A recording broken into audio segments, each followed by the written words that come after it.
ngaha turaje Nyagasani, turakwitabye karame ku izina ry'Imana Data na Mwana na Roho Mutagatifu, amen. Amahoro bana b'Imana, ni muhumure, Imana iradukunda, ije kutugira neza kuri uyu wa kabiri w'icyumweru cya karindwi cya Pasika, tariki 3 Kamena 2025. Dore amasomo agiye kuduhuza n'Imana. Isomo ryamye mu gitabo cy'ibyakozwe n'intumwa, umutwe wa 20 umurongo wa 17 kugeza kwa 27. Paulo wihutiraga kujya Yerusalemu ari imerito, ahamagaza abakuru ba kiliziya ya Efezi. Bamugezeho arababwira ati, muzi ko nabanye namwe kuva aho ngereye muri Aziya. Nakoreye Nyagasani, niyoroheje ku buryo bwose, mu marira no mu magorwa naterwaga n'ubugambanyi bw'Abayahudi. Ntacyo nabakinze mu byo nashoboraga kubabwira cyabagirira akamaro. Byose narabitangaje, mbibigishiriza mu ruhame kimwe no mu ngo. Nashishikarizaga Abayahudi kimwe n'Abagereki kugarukira Imana no kwemera Umwami wacu Yezu. None dore ngiye Yerusalemu, mbibwirijwe na Roho Mutagatifu. Ibizambaho ngezeyo simbizi. Cyakora muri buri mujyi, Roho Mutagatifu anyemeza ko ingoyi n'amakuba bihantegerereje. Nyamara ku bwanjye ndahamya ko amagara yanjye bwite ntacyo amariye. Icyangombwa ni ukurangiza isiganwa ryanjye n'umurimo Nyagasani Yezu yanshinze wo guhamya inkuru nziza n'ineza Imana ibagirira. Nzi neza ko kuva ubu mutazongera kumbona ukundi, mwebwe mwese abo nanyuzemo namamaza ingoma y'Imana. Nicyo gitumye rero uyu munsi ishobora kwemeza mu maso yanyu ko ndi umwere w'amaraso yanyu mwese, kuko nabamenyesheje umugambi wose w'Imana, ntacyo mbakinze. Iryo ni ijambo ry'Imana. Zaburi ya 68, ngoma zose z'isi nimuririmbire Imana yanyu. Mana wajyaga usesekaza imvura y'umurindi, wabona inyarurembo zawe zarembye, ukazisubiza imbaraga. Ndeka yababonye mu kibanza, niwo Mana wayibakereye, kubera ubuntu ugirira abakene. Nyagasani aragahora asingizwa iminsi yose. Iyo Mana niyo dukesha gutsinda. Iyo Mana niyo itubera Imana yuje imitsindo. Nyagasani uhoraho niwe utuma umuntu ahonoka urupfu. Ngoma zose z'isi nimusingize Imana yanyu. Nyagasani Yezu nabane namwe. Amagambo mu Ivanjili ntagatifu ko yanditswe na Yohani, umutwe wa 17 umurongo wa 1 kugeza kwa 11. Muri icyo gihe Yezu agiye kuva kuri isi ngo asange se, yubura amaso yerekeza ku ijuru aravuga ati, dawe igihe kirageze, hesha ikuzo umwana wawe, kugira ngo umwana wawe nawe aguheshe ikuzo, nk'uko wamuhaye ububasha ku kiremwa cyose, kugira ngo wamuhaye bose abahe ubugingo bw'iteka. Ubwo bugingo bw'iteka no kukumenya Imana imwe y'ukuri, no kumenya wowe watumye Yezu Kristo. Nge naguhesheje ikuzo, ndangiza igikorwa wampaye gukora. None ubu dawe mbeshe ikuzo iwawe, yandi nahoranye iwawe isi itararemwa. Namamaje izina ryawe mu bantu wampaye ubakuye munsi. Bari abawe maze urabampa, nabo bubaha ijambo ryawe. Ubu bamenye ko ibyo wampaye byose ari wowe biturukaho, kuko nababwiye amagambo wambwiye maze barayakira, bamenyeraho by'ukuri ko ngukomokaho, kandi bemera ko ari wowe wantumye. Ubu nibo nsabira. Sinsabira isi, ahubwo ndasabira abo wampaye kuko ari abawe. Kandi rero ibyanjye byose ni ibyawe, n'ibyawe byose bikaba ibyanjye, maze ngaherwa ikuzo muri bo. Ubu rero singiri mu isi, ariko bo bayirimo. Nge nje ngusanga. Iyo ni Ivanjili ntagatifu. Nge nje ngusanga. Bayoboke b'Imana nimugira amahoro. Aha tugeze ni kuri buri munsi. Fungura buri munsi, ufungure buri munsi, ufungure abandi buri munsi.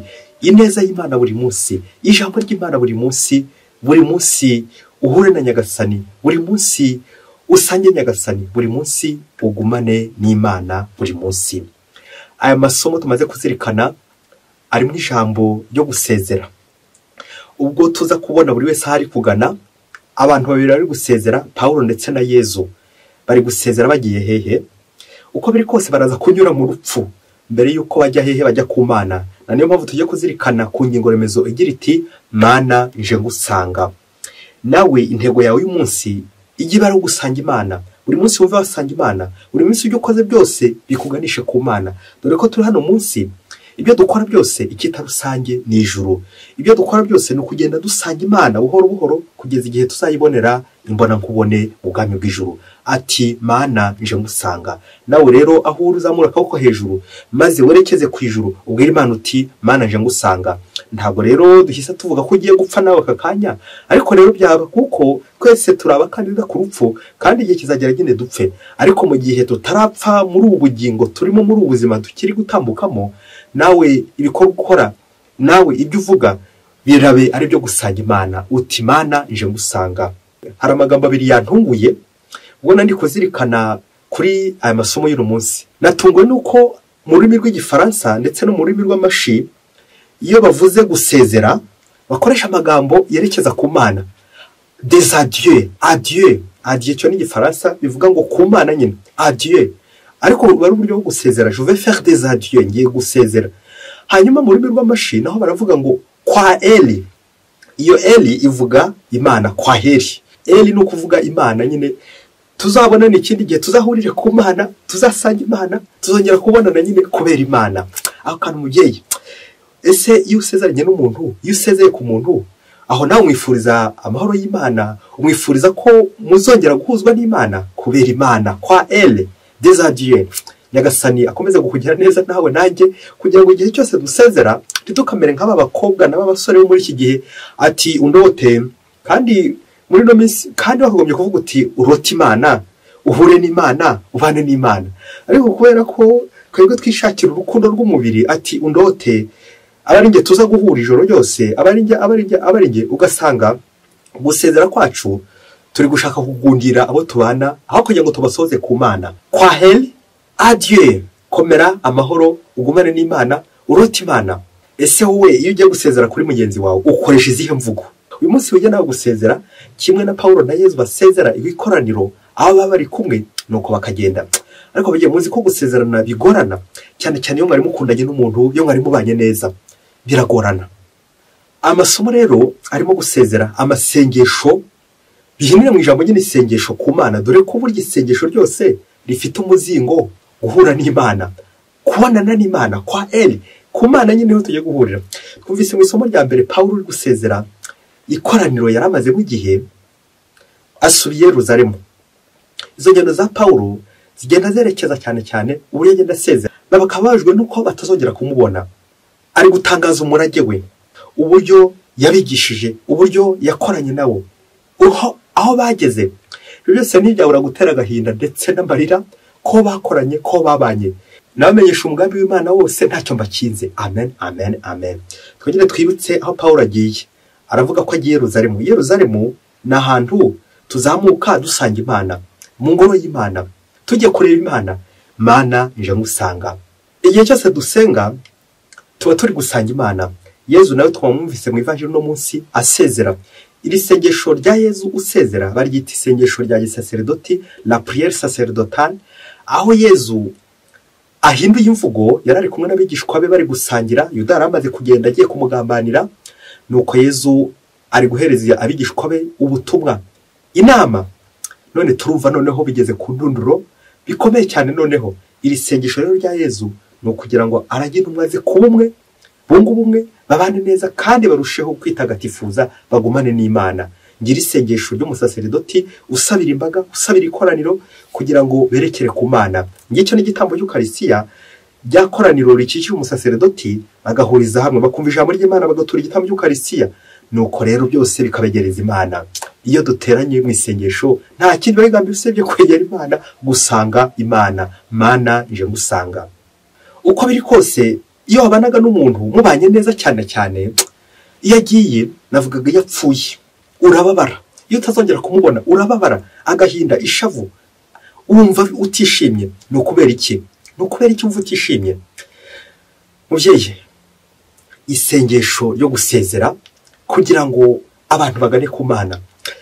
Mubyeyi, fata agatambaro kawe kuko iyi nkuru ngiye gukubwira hari igihe yaza gukubabaza, kubera ko n'ubundi gusezera hari igihe bigorana, abantu bakababara bagashavura. Umunsi umwe hirya kure cyane muri Afurika, ngo umukobwa bitaga Solange ngo aririmbaga muri korali y'abamarayika, akagira ijwi ryiza rya ruto riryoshye cyane, ryarindi kuko rihogoza ijwi ryiza cyane bakamukunda cyane. Ariko igihe kiza kugera bya bindi by'uko nyine hari abantu bamwe bakorera Imana ku manywa bakaririmbira Imana ku manywa, ariko nijoro nabwo bakajya mu gitaramo cya Sekibi muri korari y'abamarayika babi, navugaga amashitani yo hirya. Nuko ngo Solange akaba yari indaya n'ubundi kabuhariwe muri ako gace, yararirimbaga agahogomba, ariko nijoro akaza kujya ku umurimo w'uburaya. Igihe cyaje kugira ngo baramuhagarika muri korari, ati ibi ntabyo da, kubona ko umuntu umuririmbye yishora mu ngeso mbi z'ubusambanyi, uburaya, nta kuvanga amasaka n'amasakaramentu. Nuko Solange babamuhagaritse batyo muri korari. Ngo Solange amaze igihe kirekire ahagaze muri korari, yakomeje kugira la nostalgie, urukumbuzi rwa korari, ongera gukumbura nyine uburyo yahogombaga ashongurijwe neza, bityo abantu bakishima.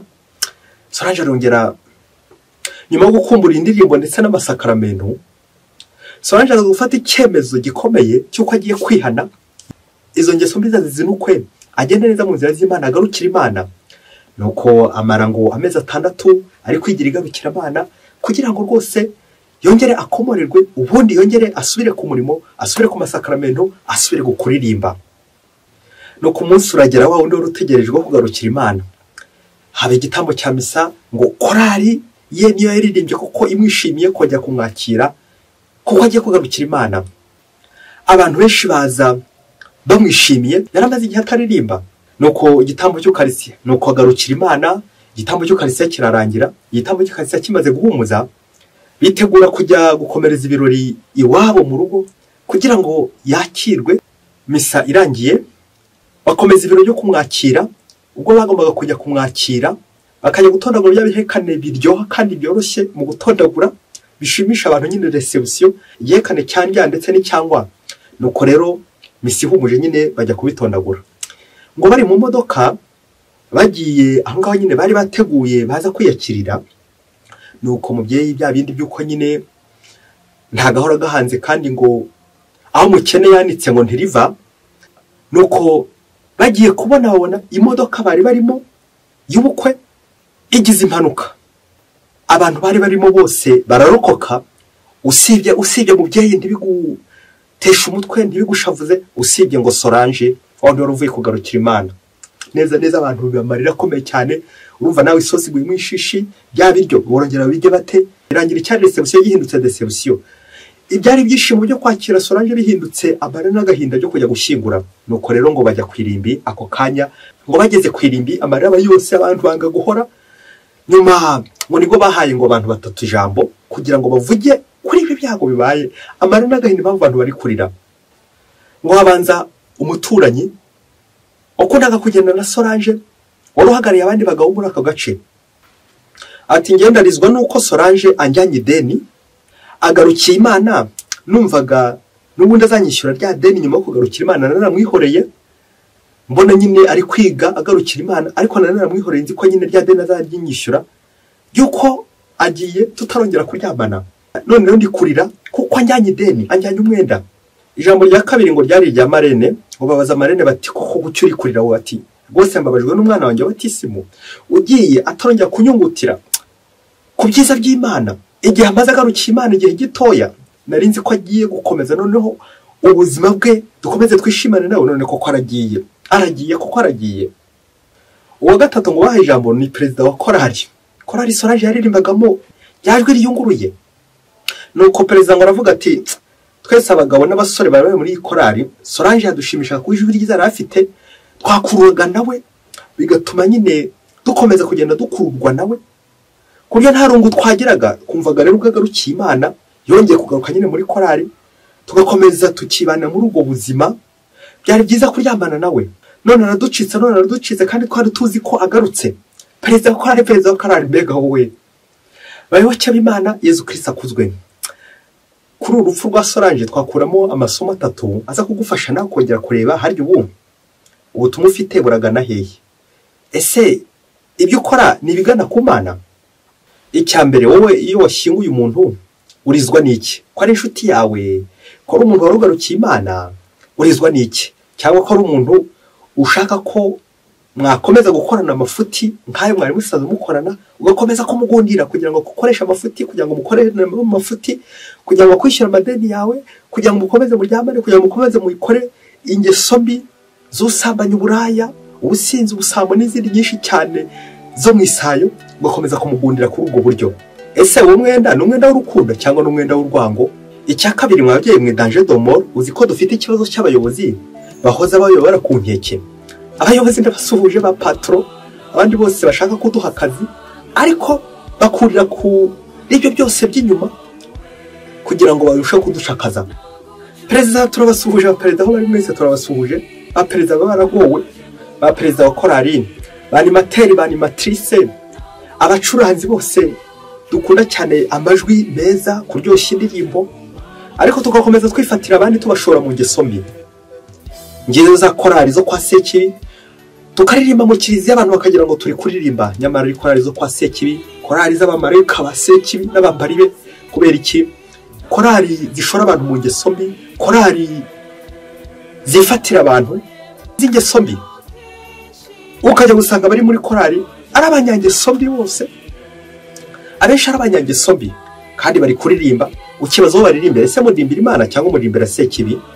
Abaririmbye aho muri twongeye kubasuhuza, nimugira amahoro ya Kristo. Kadusoreze mu cya gatatu. Mwigamana, iyo umuntu apfuye buriya agombye kwibaza ibintu byinshi cyane, ariko mbere na mbere icyo agombye kuganaho, yibuze bakifurije umuntu ijuru. Ese gucya apfuye, gucya atari ryo upfuye, gucya uri yapfuye, guki atari uri upfuye?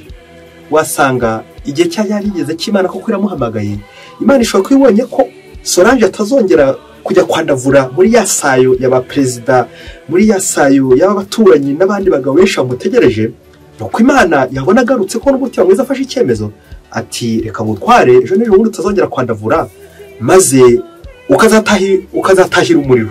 Nuko rero Imana igahita imukura avana bwangu ati tugende, boye kugenda bagushora muri za ngeso, boye kugenda bakukoresha inuko Imana ikagusukura. Nuko gusanga Imana, dusanga Imana dusukuye, dusanga Imana dukeye, Imana ikadutagatifuza kubera impuhwe zayo. Kenshi gihe twibaza ngo gucyo yapfuye, guki azize impanuka, gucyo ari ugiye. Ntabwo twamenye imigambi y'Imana. Nyagasani afite uburyo bwinshi agukura mu kivunge ati ngwino tubane. Cyagihe uri mu ngeso mbi, cyagihe uri mu isayo, cyagihe uri mu ngeso mbi z'umuriro, nuko Nyagasani akagukura aho ngaho agira ngo umugane maze umererwe neza. Bamwe rero bino sindi bizabashimisha kuko nyine bazumva bashaka kukugundira muri izo ngeso mbi zabo, ariko Imana yizishima. Ariko abantu b'Imana bagombye kwishima kuko nyine ukize, usanze Imana, urihanye, waricujije kubera Imana. Natwe uno munsi dusaba inema yo kuzapfa neza, tuzapfe dutungana Imana, icyaduha Imana natwe tukazapfa tumaze kugarukira Imana. Mbega byiza cyane. Tukwifurije rero umunsi mwiza ndetse no kugarukira Imana buri munsi, kandi Nyagasani akube hafi buri munsi. Uhorane Imana buri munsi. Mwese Imana ibahe umugisha, Imana Data na Mwana na Roho Mutagatifu. Amen. Padiri Masumbuko Ladislas wa Diyosezi ya Cyangugu.